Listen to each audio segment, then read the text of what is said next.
Je viens de voir un truc horrible, les gars. Je viens de croiser ma femme au réveil. Comment Oh merde, c'est pas possible. Première fois que je t'ai vu, tu ressemblais pas à ça. Aujourd'hui, je vais vous emmener dans une belle région, les Alpes de Haute-Provence. J'ai 4 3008 à livrer et 4 308. Vous voulez venir avec moi? Allez, on y va.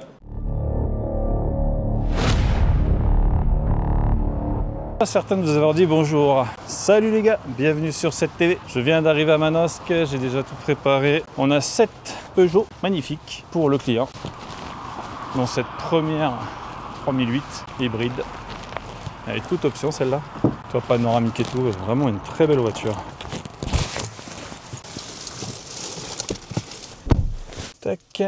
Alors, est-ce qu'elle va démarrer? Voilà. Des fois, quand la clé de contact n'est pas reconnue, il suffit juste d'appuyer sur le bouton Start avec petite astuce de chauffeur en porte-voiture.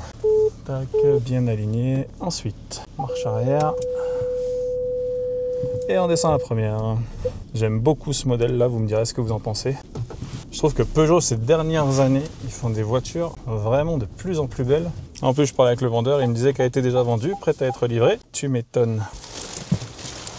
Ah non, c'est vraiment une très belle voiture. Alors ensuite, on va livrer à 308. Celle-là, je ne l'ai pas désanglée, donc je vais le faire maintenant. Les rampes, il faut toujours faire gaffe parce que selon le terrain, s'il n'est pas très plat, c'est pas bien emboîté. Allez, sois gentil. Je fais du premier coup. Merci, c'est gentil. Bon, la sangle elle est collée au pneu. Déjà on a de la chance, ça n'a pas gelé ce week-end, ni cette nuit. Ce matin les voitures, c'était normal. Alors ensuite, on va regonfler le 83. Cette partie-là, elle est sur coussin d'air. Tu peux monter ou baisser, même baisser complètement, pour gagner le plus possible de hauteur. Ça c'est génial. Ces Rolfo, elles sont vraiment bien conçues. Elles ont leurs défauts, mais elles ont aussi leurs qualités. Et il y en a beaucoup qui aimeraient l'avoir. Des mecs avec qui j'étais sur des sites là, qui les découvraient pour la première fois. Ils disaient, putain, c'est bien tout ce que tu peux faire avec. Alors, celle-là, c'est laquelle? Ah, c'est bon. Donc, c'est pas celle-là. Oh oui. Encore une fois, on va essayer, tiens, pour voir. Est-ce que la clé elle est reconnue? Ça va, elle a été reconnue du premier coup. Parce que des fois, quand tu du coup prends les clés avec toi dans le camion pour le week-end, tu arrives le lundi matin et les clés ne reconnaissent plus la voiture. Alors, voilà. Là, j'ai la cale qui était sous pression. Parce que cette voiture-là, ça bouge légèrement sur la route. Donc là, elle était en pression contre cette cale. Voilà. Maintenant, je peux la sortir tranquillement. Marche arrière toute. Ouais, nickel. J'aime bien parce que ce matin, il y a le client là qui est venu me voir. Et il me dit c'est lesquels pour nous. Il y en a 8 en tout sur le camion. J'en ai que 7 pour ici. La dernière, elle ira à Gap. Il me dit, ah, vous auriez dû mettre la voiture comme ci, comme ça. Et là, je le regardais, il y avait un autre de ses collègues, il commence à rigoler. Il fait, tu ne vois pas que c'est son métier et qu'il faudrait peut-être le laisser faire comme il veut. J'aime bien les gars qui veulent t'apprendre ton travail. Après, c'était pas du tout méchant. Hein.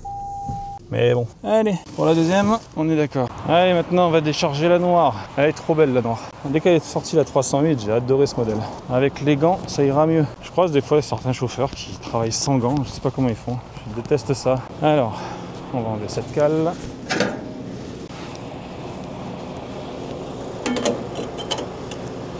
Bien rangé. On la descend doucement et on va les laisser un petit peu à hauteur de bras, comme ça au moins. On se fera moins chier pour désangler. Même si j'ai déjà enlevé la sangle de l'autre côté. J'avais laissé celle-là que par sécurité, vu qu'on appelle ça le gerbeur et que la voiture elle est quand même bien inclinée en arrière. C'est bien quand ça coince pas. Ceux qui ont vu la première vidéo que j'ai sortie comprendront pourquoi je dis ça. Donc la dernière fois c'était 100% Corée du Sud les véhicules, là cette semaine c'est 100% français. Alors ensuite, on remonte le 81.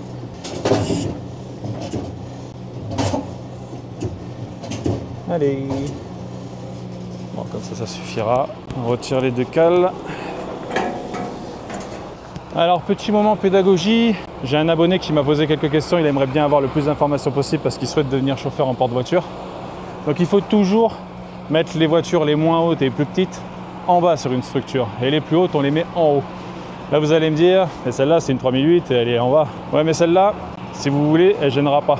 C'est vraiment sur la partie de la remorque qu'il faut faire attention à mettre les véhicules les plus petits, les moins hauts en bas, qu'on va gagner le maximum de hauteur dans les chargements. Vous avez vu là c'est des 3008 en haut, le fait d'avoir mis des petites voitures en bas et un 3008 au cul, mais le cul faut savoir que c'est la partie la plus basse. Sachant qu'en général c'est celle-là sur la remorque, c'est celle qui est au cul ou à l'avant, qui est souvent la plus haute lors d'un transport. Allez, on va pouvoir descendre. Qu'est-ce qui est pas content le monsieur? Allez, sois gentil. Ouais, ces dernières semaines là avec le gel, j'ai remarqué que les voitures elles gèlent même à l'intérieur. J'avais jamais vu ça. Tac.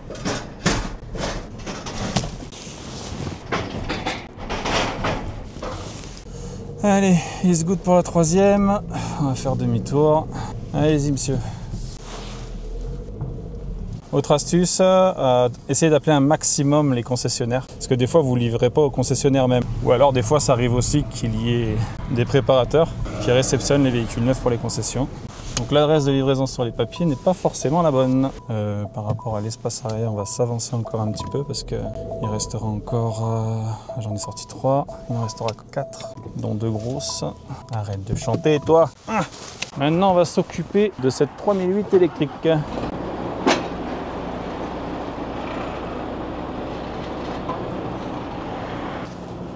On va réaligner un petit peu parce que la 62 là, donc le bras hydraulique, a tendance à se tendre un petit peu. Voilà. Peut-être un peu trop. Là c'est bon. Alors est-ce que je suis aligné ou pas? Non. Ah ouais, puis le sol il est pas plat. Donc c'est un peu gênant mais ça va aller.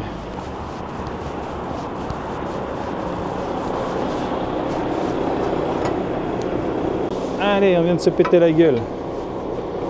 Voilà. Ça sera que la première fois de la semaine. Il y en aura d'autres. Ça c'est bon. Ensuite, bon, on va sortir celle-là. Donc celle-là c'est la plus difficile d'accès. Il faut faire super attention à l'encadrement en haut et à l'encadrement du bas. Les portières elles viennent facilement se cogner. Donc ouais, il faut pas être trop costaud. Encore avec celle-là ça va. Allez, vous voyez ce que je vous disais. En bas il n'y a pas beaucoup de marge et ici ça peut cogner assez facilement. Alors, 3008 électrique. Attention, call start. Bon. Ah bah non, il n'y a pas de bruit. Alors, il faut faire super attention parce qu'il est assez large. Et encore une fois, on est sur la partie la plus étroite. On va éviter de casser quelque chose. Des voitures comme ça coûte très cher. Mon rétro, il passe. D'habitude, il faut sortir la tête. Il y en a, c'est ce qu'ils font, mais moi, j'aime pas. Je me sers toujours du rétro, je fais attention. Ça passe très bien. Allez, on va régler un peu plus le rétroviseur. Ça va, c'est pas pire. Oh, ça va, il y a de la marge quand même. Avec les utilitaires, c'est plus chiant. Beaucoup plus étroit. Alors, putain, par contre, c'est bizarre, la pédale, elle s'enfonce là de frein. Alors, pour éteindre celle-là, vu qu'elle est en mode transport, alors il faut d'abord la rallumer. Voilà. Donc là, tu baisses les phares. Tu appuies sur le son. Alors non, tu appuies longtemps sur le son. Voilà. Je sais qu'il y a une procédure particulière pour éteindre la voiture quand elle est en mode transport. Allez, maintenant on va s'occuper de celle d'en haut. Alors la première, elle était arrivée en retard quand ils m'ont préparé mon lot. Du coup, c'est celle du dernier client à Gap. On ira tout à l'heure. Donc je vais la descendre et je vais venir la caler là et tout baisser. Comme ça, elle ne me gênera pas pour pouvoir vider les voitures qui sont en haut. Alors vu que c'est sous pression hydraulique, il faut toujours baisser un côté par un côté. Si vous faites les deux en même temps, ça va moins vite. Je suis pas sûr que ça soit bon. Alors pareil, là du coup j'ai fait des fosses à l'avant, pas de fosses à l'arrière parce que les roues arrière tombaient à un endroit où il n'y avait pas de fosse possible. Donc 2 fosses à l'avant, 2 sangles à l'arrière plus cale. Pareil, ça risque pas de bouger. On va enlever la cale en premier parce que sinon elle va nous embêter pour retirer la sangle. Il n'y a rien qui se fait en 2 secondes dans le porte-voiture.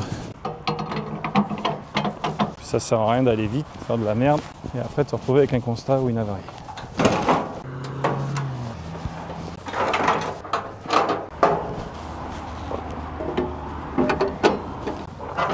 Alors je vais aller vérifier que le numéro de série ce soit le bon.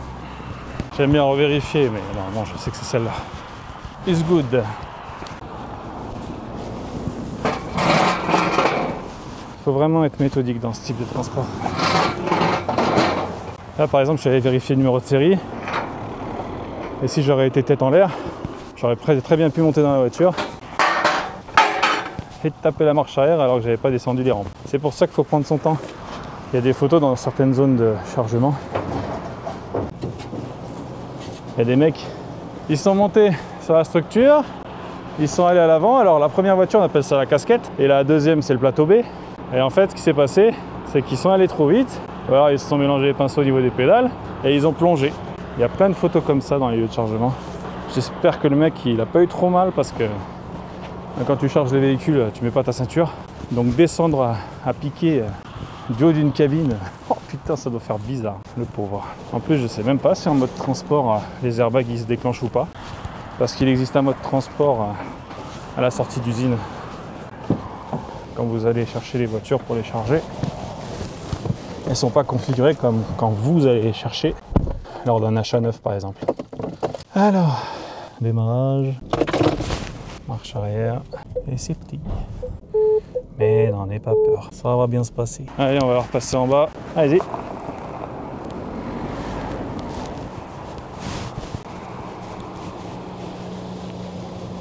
Alors quand c'est des grosses voitures, vous levez la structure au maximum, vous ne prenez même pas la tête.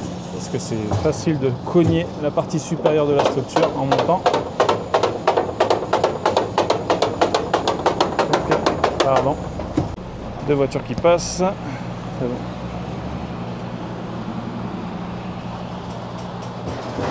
Voilà.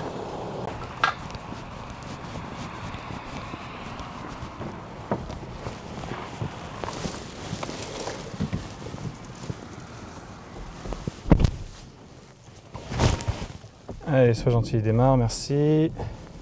Finalement, je vais la mettre en marche arrière. Comme ça, au moins, quand j'arriverai chez le client, ce sera plus simple. Ralentis, papy, avec ton pick-up, là. Roule encore plus vite, hein. Sans déconner. Ils sont toujours pressés, les gens. Tac et tac. Allez, c'est parti.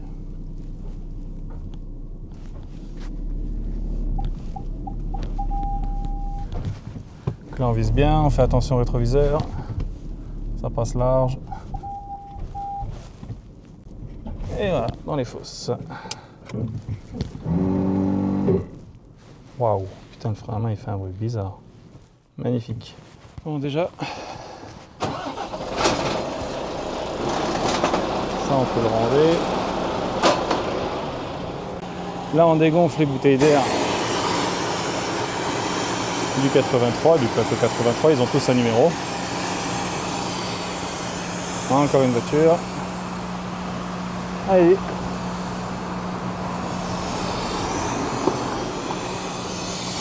Il y a du passage à Manosque, hein. Et on redescend la structure pour vider les voitures du haut. Vous avez vu comment la structure elle se met de travers. Donc là tu appuies sur ce bouton noir, sur le levier D. Et du coup il n'y a que le bras droit qui baisse et ça te permet de réaligner. C'est comme ça sur les Rolfo, je ne me rappelle plus comment c'est sur les lors. Allez, on remet les rampes sur l'étage du haut.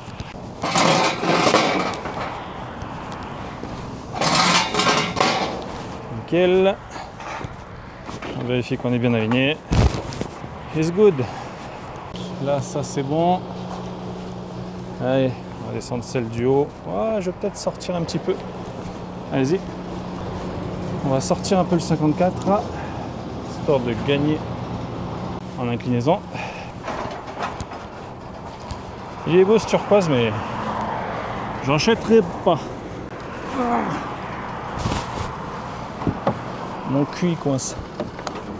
Là vous voyez, il n'y a vraiment pas beaucoup de place. Mais il n'y a pas le choix. Allez.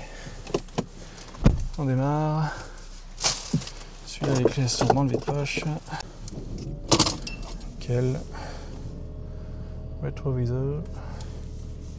Bien aligné. Et c'est parti. On va les replier sur cette zone parce que sinon ça risque de toucher à droite. Allez. Allez, it's good. Allez-y, allez-y. Avancez, monsieur. Eh, t'as un 4x4, tu fais quoi là? Qu'est-ce qu'il fait? Il a calé ou quoi? Comment il a fait pour caler ici? C'est parti. Et après, on va s'occuper des deux dernières sur l'avant du camion. C'est bon, allez-y, madame, vous êtes très large. Oh, boum. Ah.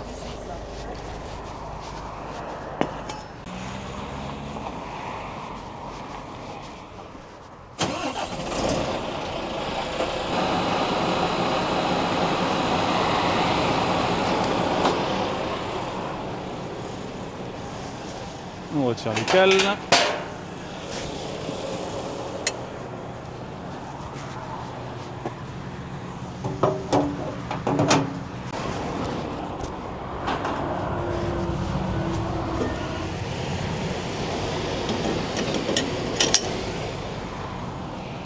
Impeccable.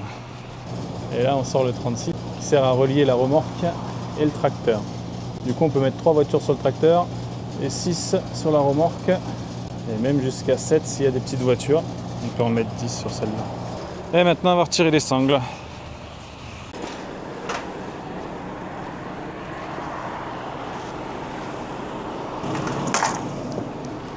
Allez, et de une.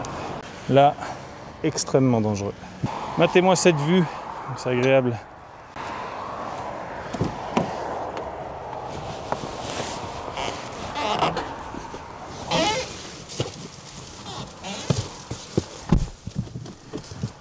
Marche arrière.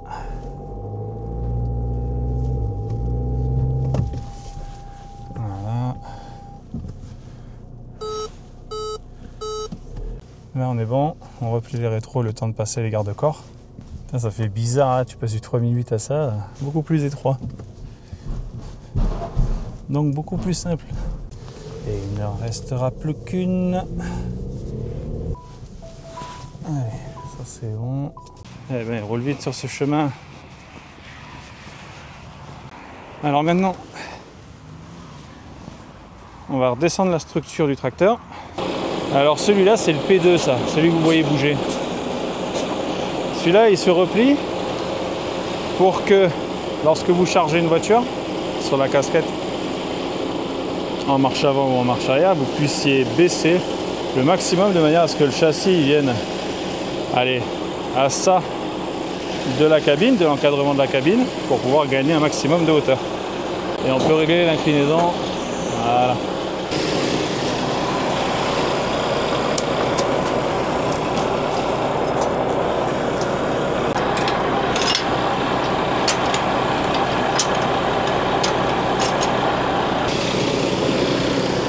Une fois que vous avez enlevé les crochets de derrière, revenez ici.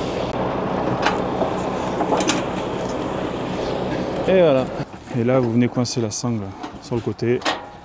Comme ça, au moins, elle est déjà en place pour le prochain chargement. On refait exactement la même chose, mais de l'autre côté. Celui qui aime l'escalade, il va bien s'amuser dans ce travail. Par contre, un point très important que je vais vous dire là juste après, ça c'est bon, toi tu viens de caler là, nickel. C'est soit ça roule à 60, soit ça roule à 2 km/h sur cette route. Alors, détail important les gars, à ma première formation en 2022, j'ai parlé avec le formateur qui m'a informé qu'il y avait beaucoup de mecs qui voulaient devenir chauffeurs en porte-voiture, mais ils ne se posaient pas une certaine question. Regardez mes pieds, regardez la hauteur, vous voyez où je veux en venir. Il faut être sûr de ne pas avoir le vertige. Parce qu'il y a des mecs du coup qui font des sacrés déplacements pour venir à des entretiens d'embauche, car les places sont souvent délocalisées. Et arrivé à la première heure de formation, le gars se rend compte que c'est trop pour lui. C'est naturel hein, d'avoir le vertige, il n'y a pas de problème. C'est pas du tout une critique. C'est un avertissement. Il faut prendre ça en considération. Parce que des fois, même pour quelqu'un comme moi qui n'a pas le vertige, ouais, tu te fais quelques frayeurs.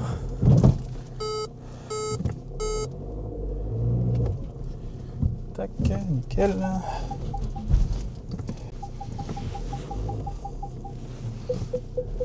Alors là on est bon, là on est bon. On va plier les rétros à cet endroit-là.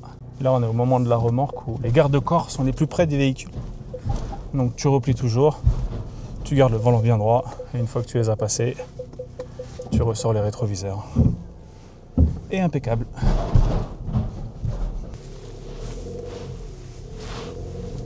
Maintenant je vais aller m'occuper des papiers, on va contrôler les véhicules avec le vendeur.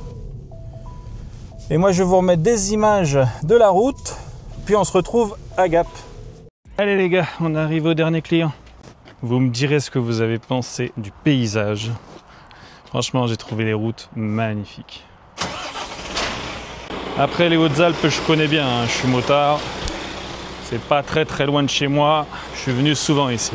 Mais en camion, pour livrer. Je crois que c'est la première fois. J'ai hâte de faire le montage et de voir le résultat final, en espérant que ça rende aussi bien à l'écran que ce que je voyais en vrai. Du coup ici c'est bien, ils ont une zone de déchargement.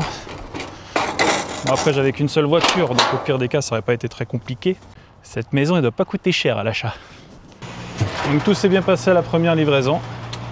Les véhicules étaient nickel. Et normalement celui-là, tout ira bien aussi. Allez super. Putain, admirez-moi ce paysage. Ça donne envie de partir en vacances. Mes sangles prennent toute la place.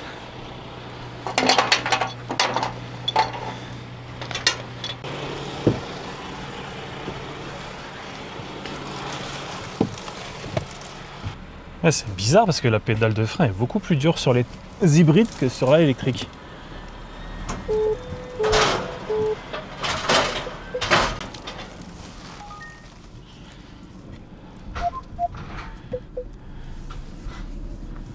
Allez, on va essayer de ne pas la salir. Parce que le terrain il est encore en chantier. Et l'enrobé il n'est pas au même niveau selon les endroits. En attendant la voiture, on va la laisser là. Le client ne devrait pas tarder à ouvrir. Il n'y a pas écrit les horaires. Ici c'est une zone de réception spécifique. On n'est pas à la concession. Donc on verra bien. Allez, on met tout en place. On ferme. Comme ça c'est fait. J'aime qu'une livraison se déroule sans accroc. Bon, j'espère que vous avez aimé la vidéo. N'hésitez pas à liker, laisser un petit commentaire. C'est sur ces belles images que je vous laisse. Franchement, j'espère que vous allez kiffer les images parce que moi j'ai pris un pied fou à les tourner en tout cas. Donc voilà, je vous dis à tous à très vite dans une nouvelle vidéo. Salut les gars!